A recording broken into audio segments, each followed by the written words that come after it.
Jake Morrison walked slowly through the busy market streets of New Terra Colony. The 8-year-old boy kept close to his older sister Katie as they moved between the crowded stalls. Strange smells filled the air from alien foods and spices.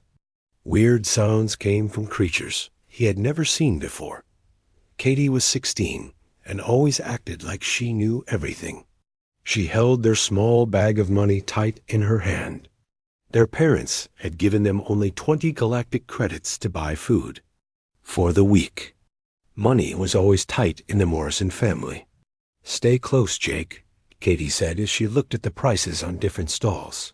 "Mom and Dad will be angry if we spend too much again." Jake nodded, but his eyes wandered around the amazing market. New Terra Colony was home to many different alien species. He saw tall blue beings with 4 arms buying strange fruits. Small furry creatures with big eyes sold shiny metals from their home worlds. Even the air felt different here, thick with the sounds of languages he could not understand. The human section of the colony was much smaller and quieter than this main market area. Most aliens still thought humans were new and not very important compared to the older space-traveling species. Jake had heard his father say that humans had only been part of the galactic community for 50 years, while Katie argued with a Zeltran trader about the price of protein bars. Jake noticed something in the corner of his eye. In the darkest part of the market, almost hidden behind bigger stalls, was a small, dirty shop. The sign above it had words in a language Jake could not read. Jake walked closer to get a better look. The stall was run by a Vortakian trader. Jake knew about Vortakians from school. They looked like giant lizards that walked on 2 legs. This one had green, scaly skin and small yellow eyes that moved quickly as he watched for customers. The Vortakian trader had many cages stacked on top of each other. Inside the cages were all kinds of strange creatures. Some looked like colorful birds, but with too many wings. Others looked like tiny horses with horns. A few creatures Jake had never seen in any books, but one cage in the corner caught Jake's attention right away. Inside was a small creature that looked very sick. It was about the size of a house cat, but had scales instead of fur. Its scales were a dull gray color and looked rough and dry. One of its wings hung at a strange angle like it was broken. The creature's eyes were closed, and it barely moved. Jake moved closer to the cage. The sick creature looked like the dragons from his favorite books, but much smaller and sadder. Its breathing was slow and weak. Jake could see that it had not been given food or water for a long time. "You want to buy something, human child?" the Vortakian trader asked in rough galactic standard. His voice sounded like rocks scraping together. Jake pointed to the small dragon-like creature. "What is that one?" The trader looked at the cage and made a sound like laughing, but not in a nice way. "That? Just old fire lizard. Found it on trade ship. Already half dead. No one wants sick animal." Jake felt something strange in his chest when he looked at the creature. It was like a warm feeling that made him want to help. He had felt this way before when he found hurt animals back on Earth before his family moved to the colony. "How much?" Jake asked quietly. The Vortakian's yellow eyes got bigger with surprise. "You really want to buy dying fire lizard?" Very strange human child. He thought for a moment. 4 credits. Take it away before it dies in my shop." Jake reached into his pocket and felt his small collection of coins. He had been saving his allowance for months to buy a new book about space exploration. He had exactly 4 galactic credits. "Jake," Katie's voice came from behind him. "What are you doing over here?" Jake turned to see his sister walking toward him with an angry look on her face. "I told you to stay close to me." "Katie, look at this creature," Jake said, pointing to the cage. "It's hurt and needs help." Katie looked at the small dragon-like animal and shook her head. "Jake, that thing looks almost dead." We cannot waste money on a pet. Mom and Dad barely have enough credits to feed us. But Jake was not listening anymore. He looked back at the creature and saw something that made his heart beat faster. For just a moment, the creature had opened its eyes. They were the most beautiful silver color Jake had ever seen. The creature looked right at him, and Jake felt like it was trying to tell him something important. "I want to buy it," Jake said. Firmly. "No way," Katie said. "We need that money for food." The Vortakian trader watched them argue with interest. He seemed to enjoy seeing the human children fight over his sick animal.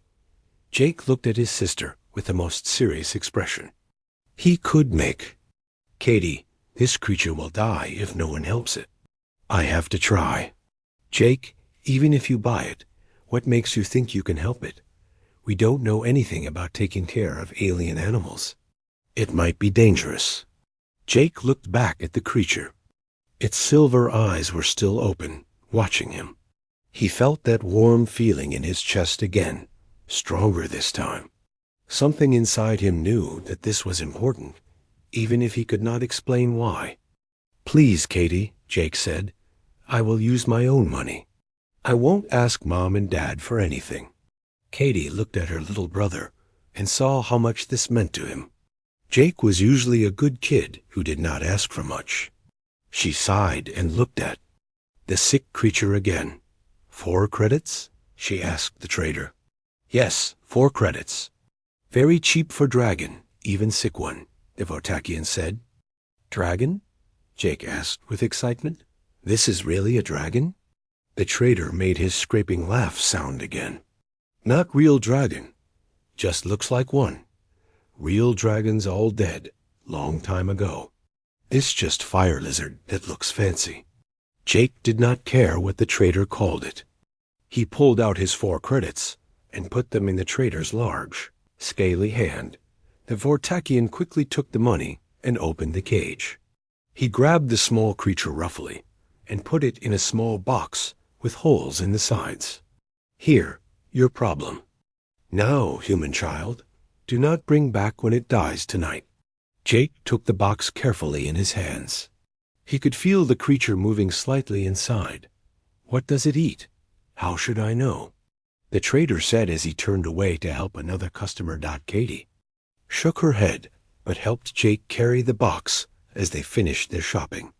She bought the cheapest food she could find with the remaining money got. As they walked back toward the human section of the colony, Jake looked down at the box in his hands. He had spent all of his saved money on a creature that might die anyway. But something deep inside told him he had made the right choice. The walk back to their family's small apartment took 20 minutes. Jake held the box steady the whole way, being careful not to shake it too much. He could hear small scratching sounds from inside, which made him happy because it meant the creature was still alive. When they reached their building, Jake looked at the setting sun through the dome that covered their part of the colony. He made a quiet promise to the creature in the box. "I am going to take care of you," he whispered. "I don't know how, but I will find a way to make you better." Inside the box, the small dragon-like creature opened her silver eyes again and listened to the human boy's gentle voice. For the first time in many months, she felt something she had almost forgotten. She felt hope. Jake carried the small box into his family's apartment very carefully. The apartment was not big, but it was home. His parents, Mark and Linda Morrison, were sitting at the kitchen table looking at bills on their computer screen. They both looked tired after another long day working at the terraforming station. "What do you have there, Jake?" his mother Linda asked when she saw the box in his hands. Katie spoke up before Jake could answer. "Jake spent all his savings on a sick animal from the market. I tried to stop him, but he would not listen." Mark Morrison looked up from the computer with a frown. "Jake, we talked about this. We cannot afford to feed extra mouths right now. The terraforming project is behind schedule, and there might be job cuts soon." Jake looked down at the box and then back at his father. Dad, I know money is tight, but this creature was going to die. I could not just walk away. Let me see what you bought, Linda said in a gentler voice. She was always the one who understood. Jake's soft heart for hurt animals. Jake carefully opened the box on the kitchen table. Inside, the small dragon-like creature lay very still. Her breathing was so shallow that it was hard to tell if she was still alive. Her gray scales looked even duller under the apartment's bright lights. Linda gasped softly when she saw the creature. Oh my goodness, Jake. What kind of animal is this? The trader said it was a fire lizard that looks like a dragon, Jake explained. But I think there is something special about her. Her? Mark asked. How do you know it's female? Jake looked at the creature again. He was not sure how he knew, but somehow he just did. I can tell. Her name is Luna. Katie rolled her eyes. Great, now he is naming it. But Linda was looking at the creature more closely. She had studied xenobiology in college before becoming a terraforming engineer. I have never seen anything like this before. The bone structure is very unusual for a typical fire lizard. The creature's eyes opened slowly and looked around the room. When her silver eyes met Jake's, something strange happened. Jake felt a warm, tingling sensation in his mind, like someone was gently touching his thoughts. It only lasted for a second, but it left him feeling dizzy. Are you okay, Jake? His mother asked, noticing his confused expression. I'm fine, Jake said, though he was not sure that was true. Luna is just very weak. She needs food and water. Mark sighed and looked at his wife. They had a silent conversation with their eyes that Jake had seen many times before. Finally, Mark nodded slightly. Okay, Jake, Linda said, but this creature is your responsibility. We cannot spend money on special food or medical care. If she gets worse, we might have to take her to the Animal Control Center. Jake nodded quickly. I understand. I will take care of everything. That night, Jake made a soft bed for Luna in his room using old towels and blankets. He gave her small amounts of water using a dropper he found in the medicine cabinet. Luna was too weak to eat solid food, so Jake mixed some of his own nutrient paste with water to make it easier for her to swallow. For the first 3 days, Luna barely moved. Jake spent every free moment sitting beside her, talking softly and trying to make her comfortable. He told her about his life on Earth before the family moved to New Terra Colony. He told her about his favorite books and his dreams of exploring the galaxy someday. On the 4th day, something amazing happened. Jake woke up to find Luna sitting up in her bed, looking much more alert. Her scales had changed from dull gray to a soft silver color. Her broken wing was no longer hanging at a strange angle. Luna, Jake said with excitement, you look so much better. Luna looked at him and made a soft chirping sound. Jake felt that strange tingling in his mind again, but this time it was stronger and lasted longer. For just a moment, he could feel what Luna was feeling. She was grateful and happy, but also very hungry. Jake quickly got some food for Luna. She ate eagerly, which made Jake smile. Over the next few days, Luna grew stronger and stronger. Her scales became brighter and started to shimmer with an inner light. Her eyes became more alert and intelligent, but the most amazing change was happening to Jake himself.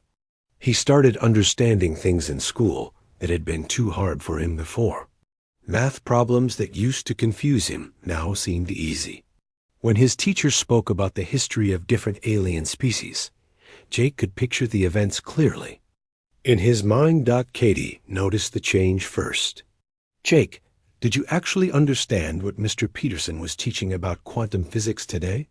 She asked one evening while they were doing homework. Jake looked up from his math problems, which he had finished in half the usual time.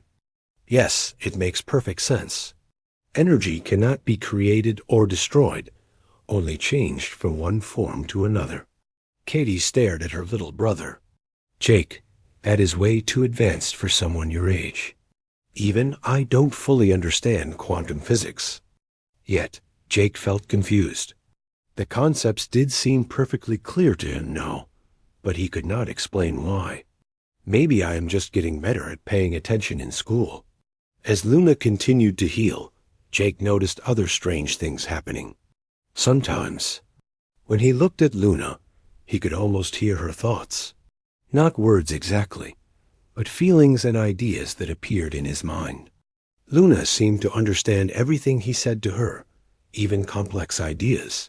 One evening, Jake was reading a book about galactic history when Luna walked over and looked at the pages. Jake felt a sudden rush of images in his mind. Ancient cities, strange technologies, and beings he had never seen before.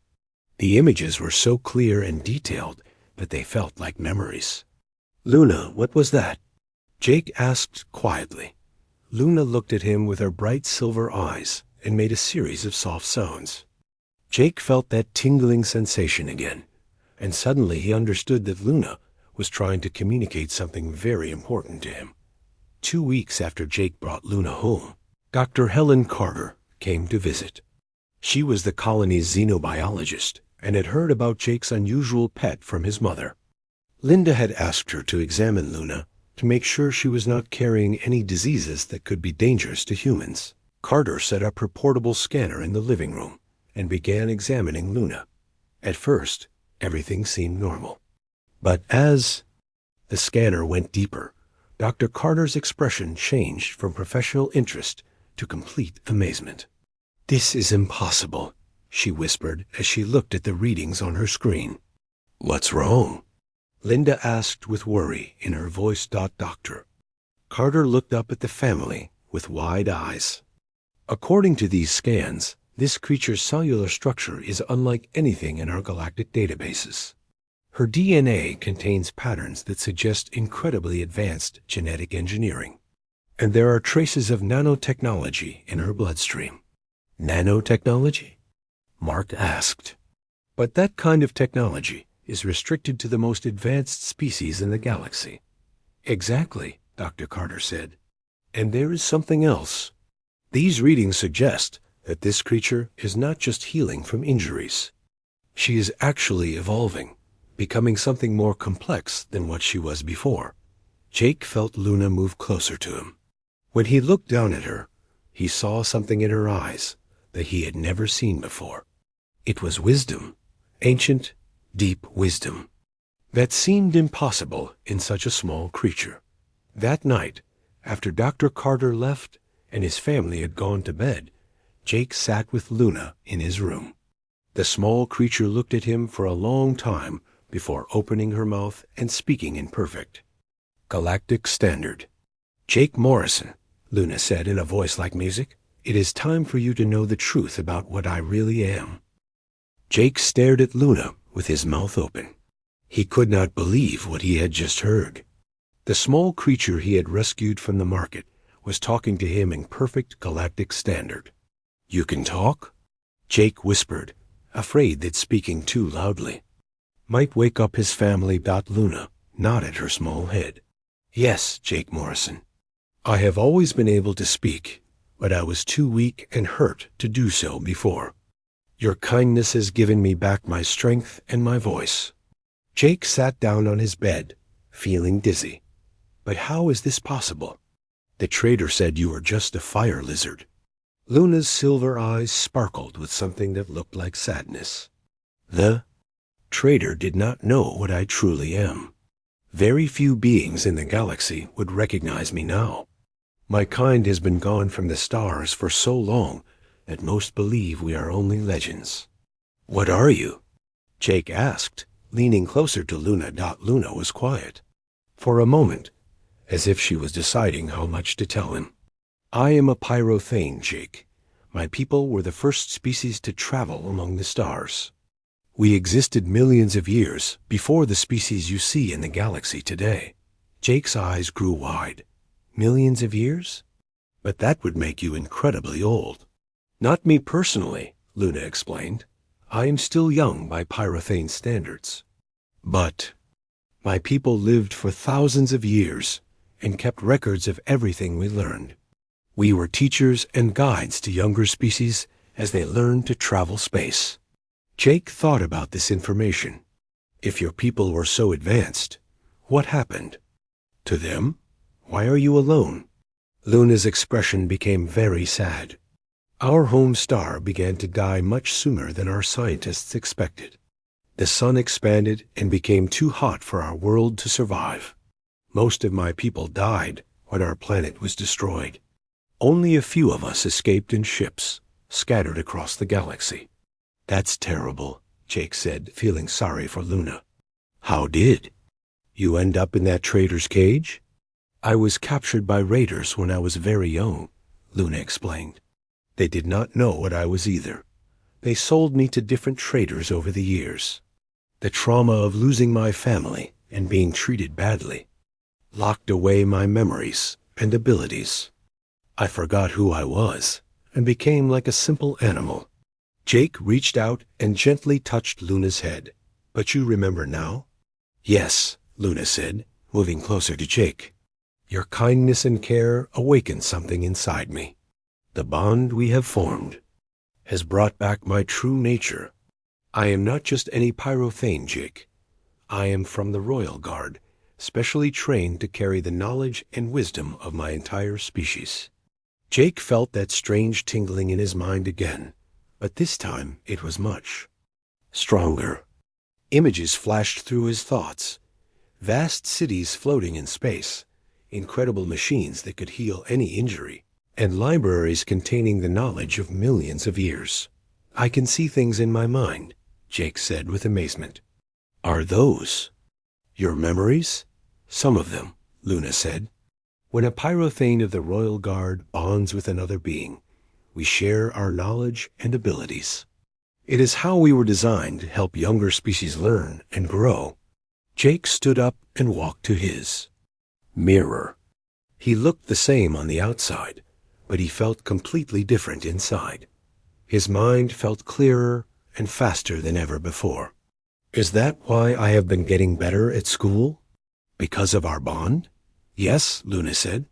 I am not changing who you are, Jake. I am simply helping you use more of your brain than most beings ever do. Humans have incredible potential, but most never learn to access it fully. Jake sat back down and looked at Luna carefully. She seemed bigger than she had been the night before, and her scales were now shining with a soft silver light. Are you changing too? I am returning to what I was always meant to be, Luna said. Pyrothanes can control their size and appearance to some degree. I made myself small and weak to survive, but now I can be my true self again. Over the next few days, Jake noticed that Luna continued to grow larger. She was now the size of a medium dog, and her scales had become a beautiful silver color that seemed to glow with inner light. Her wings, which had been broken and useless, were now strong and elegant. Jake also felt his own abilities growing stronger. He could now understand any language he heard, even if he had never studied it before. Complex math and science concepts were as easy as simple addition. He could look at any machine and understand exactly how it worked, but Jake was careful to hide his new abilities from his family and teachers. He was afraid they would think something was wrong with him, or that they would want to separate him. From Luna, however, other people in the colony started to notice that something unusual was happening. When the water recycling system in their building broke down, Jake was able to fix it in minutes by simply looking at the broken parts and understanding what needed to be done. When Mrs. Chun's hovercar stopped working, Jake explained to the repair technician exactly what was wrong and how to fix it. The technician was amazed that an 8-year-old boy could understand such complex technology. Word began to spread through the colony about the Morrison boy, who seemed to know everything about machines and science. Some people thought it was just a lucky coincidence. Others began to wonder if something more unusual was happening. Dr. Carter came to visit the Morrison family again 2 weeks later. She had been thinking about Luna's unusual test results and wanted to do more detailed scans. "I have been researching your pet in the galactic databases," she told the family as she set up her equipment. "I cannot find any species that matches her genetic pattern." Jake felt nervous as Dr. Carter began scanning Luna again. Luna remained calm and still, but Jake could sense through their bond that she was carefully controlling what the scanner could detect. "Fascinating," Dr. Carter said as she looked at the new readings. "The nanotechnology in her system is even more advanced than I first thought. It appears to be repairing and enhancing her cellular structure at the molecular level. Is that dangerous?" Linda asked with concern. "Not dangerous," Dr. Carter said, "but it is technology that should not exist in a creature this small. The only species known to have this level of nanotechnology are the ancient pyrothanes, but they have been extinct for thousands of years." Jake felt Luna tense up beside him. He quickly spoke up to distract Dr. Carter from her line of thinking. "Dr. Carter, do you think Luna might be a hybrid of different species?" Jake asked. "Maybe that is why she is so unusual." Dr. Carter looked at Jake with surprise. "That is a very sophisticated question for someone your age, Jake. But yes, genetic mixing could explain some of these readings." After Dr. Carter left, Jake sat with Luna in his room. "She is getting close to figuring out what you really are," he said. "Yes," Luna agreed. "And soon others will notice the changes in you as well. Your abilities are growing stronger every day, and it will become harder to hide them." Jake felt worried. "What will happen if people find out about us?" Luna looked at him with her wise silver eyes. "That depends on what kind of people they are, Jake. Some will want to help and learn from us. Others will want to use our abilities for their own purposes. And some will be afraid of what we represent." "What do we represent?" Jake asked.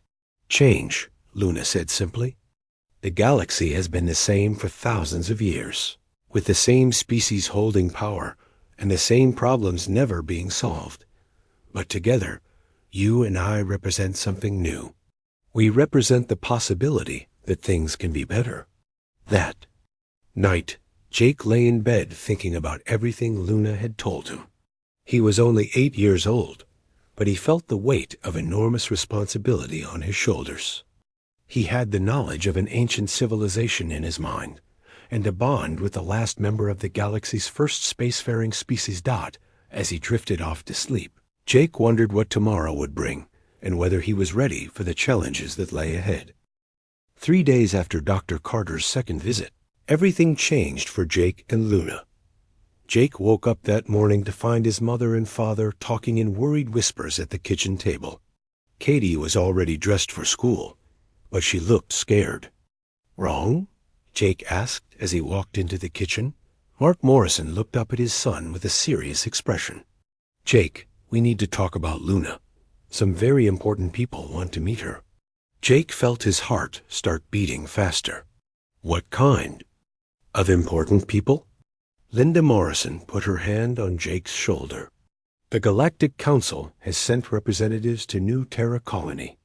They want to examine Luna and ask us questions about how we found her." Jake looked toward his bedroom where Luna was still sleeping. Through their bond, he could feel that she was actually awake and listening to every word. She was afraid, but trying to stay calm. "Why does the Galactic Council care about Luna?" Jake asked, though he already knew the answer. "Dr. Carter sent her test results to the Council," Mark explained. "They think Luna might be a very rare and valuable creature. They want to study her to learn about the advanced technology in her body." Jake felt anger rising in his chest. "Luna is not just something to be studied. She is my friend." Katie looked at her little brother with sympathy. "Jake, these are very powerful people. We might not have a choice." Before Jake could respond, there was a loud knock at the front door. Mark went to answer it and came back with 3 beings that Jake had never seen before. The first was a tall, thin Centaurian with blue skin and 4 arms. The second was a short, stocky Morian with gray skin and no hair. The third was a human woman in an expensive-looking uniform. "Mr. and Mrs. Morrison," the Centaurian said in a voice that sounded like he thought he was very important. "I am Ambassador Krill of the Galactic Council. This is Security Chief Vex and Commander Johnson. We are here about the creature you are keeping in your home." Jake stepped forward before his parents could speak. "Her name is Luna, and she is not just a creature. She is intelligent and has feelings." Ambassador Krill looked down at Jake with what seemed like amusement. "Young human, you do not understand the situation. The being you call Luna possesses technology that could be dangerous in the wrong hands.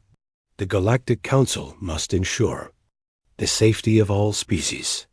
"Luna has never hurt anyone," Jake said firmly. "She is gentle and kind." "That may be true now," Security Chief Vex said in a rough voice. "But advanced technology can be unpredictable.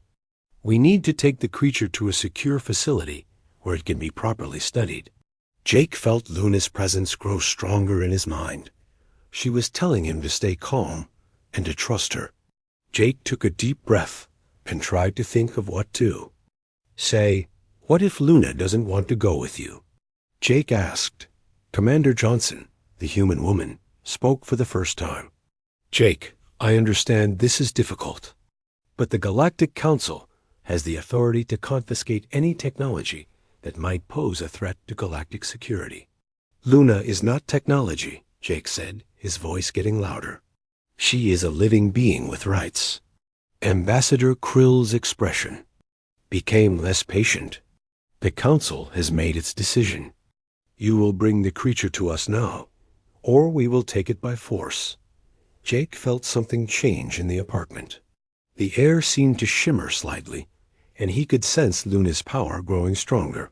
Through their bond, she was sharing some of her abilities with him. "I don't think Luna wants to go with you," Jake said calmly. "It does not matter what the creature wants," Ambassador Krill said. He nodded to Security Chief Vex, who began walking toward Jake's bedroom. But when Vex reached the bedroom door, he could not open it.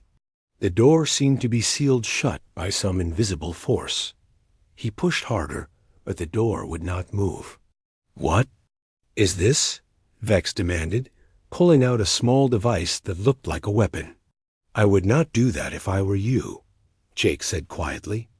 The adults in the room stared at Jake in surprise. His voice sounded different, older and more confident than any 8-year-old should sound. Suddenly, Luna appeared in the doorway of the bedroom.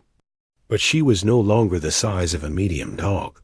She had grown to the size of a small horse, and her silver scales were glowing with bright light. Her eyes blazed with ancient wisdom and power. "I am Luna of the Pyrothane Royal Guard," she said, in a voice that filled the entire apartment. "And I choose to remain with Jake Morrison." Ambassador Krill stumbled backward in shock. "Impossible. The Pyrothanes have been extinct for thousands of years." "Reports of our extinction were greatly exaggerated," Luna said with dignity. "I am the last of my kind, and according to the ancient laws that your council claims to respect, I have the right to choose my own guardian." Security Chief Vex raised his weapon, but Jake stepped between him and Luna. As he did, Jake felt power flowing through him that he had never experienced before.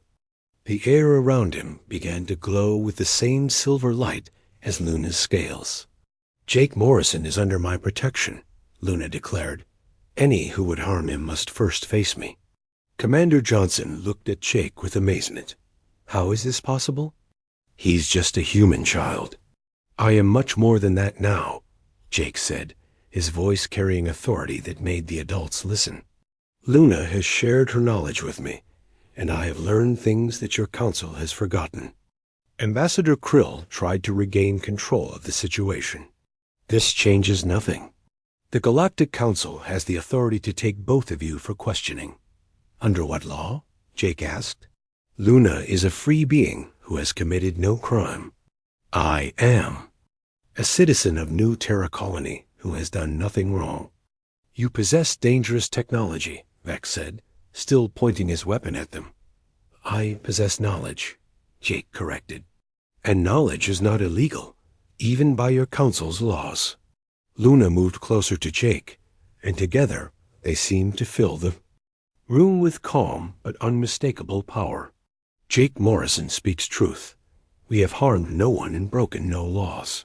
We wish only to live in peace. During this confrontation, other people had begun gathering outside the Morrison apartment. The neighbors had heard the commotion and were curious about what was happening. When they saw the Galactic Council representatives trying to take Jake and Luna away, many of them became angry. "Leave the boy alone," called out Mr. Peterson, Jake's teacher. "He fixed our school's computer system when no one else could." "That creature helped our crops grow better," added Mrs. Chun. "They have been good for our colony." More and more people began speaking up in support of Jake and Luna. The colony residents had seen the positive changes that had happened since Jake found Luna. They did not want to lose the pair to the Galactic Council. Ambassador Krill looked around at the growing crowd of humans and other species who lived in the colony. He had not expected this kind of resistance from what he considered a minor colony world. Jake felt the support of his neighbors and friends, and it gave him courage. He looked directly at Ambassador Krill and spoke with the wisdom that Luna had shared with him.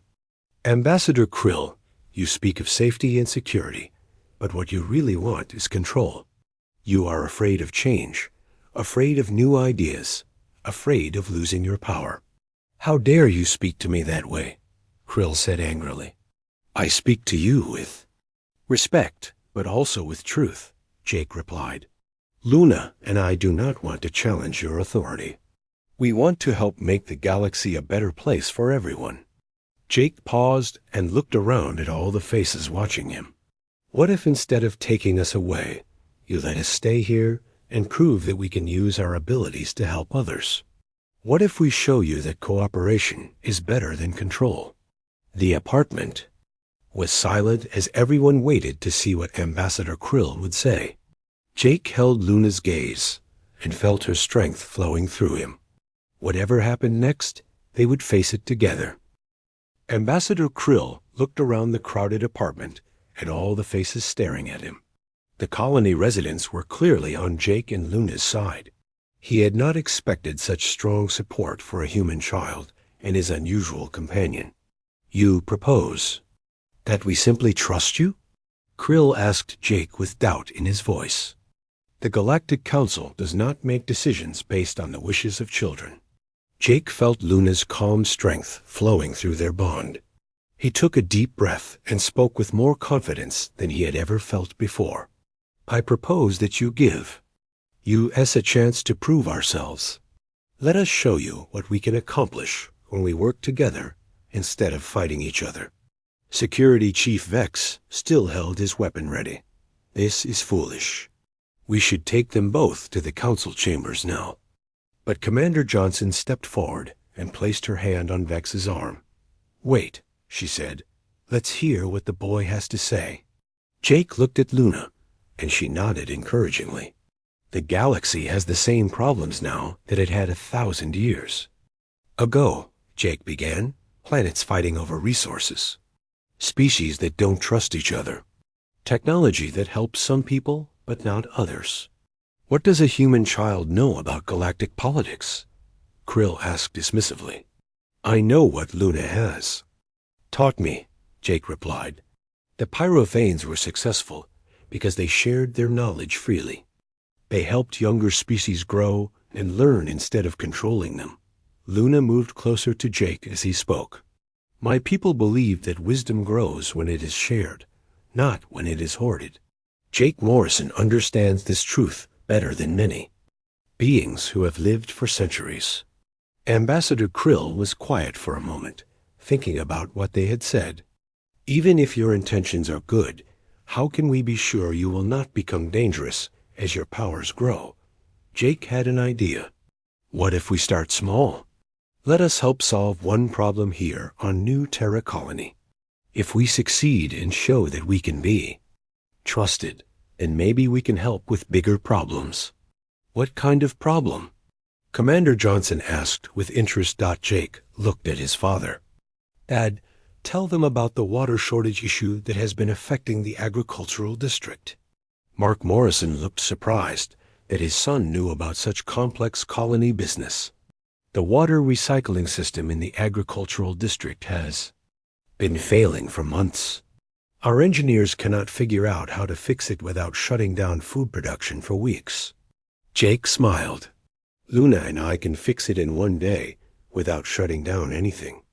Ambassador Krill laughed, but it was not a nice sound. Impossible. Our best engineers have studied that system. It requires completely rebuilding the molecular filters. Not if you understand pyrothane environmental technology, Luna said calmly. My people solved such problems many times on different worlds. Dr. Carter, who had arrived during the confrontation, spoke up from the back of the crowd. I would like to see them try. If they can actually solve our water crisis, it would save thousands of lives. Ambassador Krill looked around at all the hopeful faces in the crowd. He was clearly uncomfortable with the situation, but he also seemed curious about what Jake and Luna might be able to accomplish. Very well, Krill said finally. You have 24 hours to solve the water recycling problem. If you succeed, the Galactic Council will consider allowing you to remain on New Terra. Colony under observation. If you fail, you both come with us immediately. Jake felt excitement and nervousness at the same time. We accept your terms. The next morning, Jake and Luna traveled to the agricultural district with a large group of observers. Ambassador Krill, Dr. Carter, colony engineers, and many curious residents all came to watch what would happen. The water recycling facility was a huge building filled with complex machinery. The colony's chief engineer, Mr. Rodriguez, showed them the broken molecular filters that cleaned the colony's water supply. These filters are completely burned out, Mr. Rodriguez explained. We have tried everything we can think of, but we cannot repair them without shutting down the entire system. Jake walked up to the massive filtration unit and placed his hand on its metal surface. Through his bond with Luna, he could sense the flow of water and energy through the entire system. The pyrothane knowledge in his mind showed him exactly what was wrong and how to fix it. Luna, can you generate a focused energy field around the filter cores? Jake asked. Yes, Luna replied. She had grown even larger overnight and now stood as tall as Jake's shoulder. Her scales glowed with silver light as she positioned herself. Near the machinery. Jake began working with tools that Mr. Rodriguez provided, but he moved with speed and precision that amazed everyone watching. His hands seemed to know exactly where to make adjustments and repairs without him having to think about it. As Jake worked, Luna projected gentle energy fields that surrounded the broken filter cores. The ancient pyrothane nanotechnology in her system began repairing the damaged molecular structures at a level too small for the observers to see. Within 6 hours, something incredible happened. The filtration system began working better than it ever had before. Not only was it cleaning the water properly, but it was actually producing more clean water than the original design specifications. This is impossible, Mr. Rodriguez said as he looked at his readings. The system is working at 130% efficiency. Jake wiped sweat from his forehead and smiled. Pyrothane technology works with natural processes instead of fighting against them. The system will keep getting more efficient over time. Ambassador Krill stared at the readings in disbelief. How did you accomplish this so quickly? Luna shared her people's knowledge with me, Jake explained. But more importantly, we worked together. Neither of us could have done this alone. Dr. Carter was taking detailed scans of the repaired system. The molecular structure of these filters has been completely regenerated. This technology is decades ahead of anything we have. Luna moved closer to the group of observers. This is only a small example of what can be accomplished when different species share their knowledge and abilities. Commander Johnson looked at Jake with new respect. Young man, you have exceeded all expectations. How did you know this would work? Jake looked around at all the faces watching him. I knew it would work because Luna taught me something very important.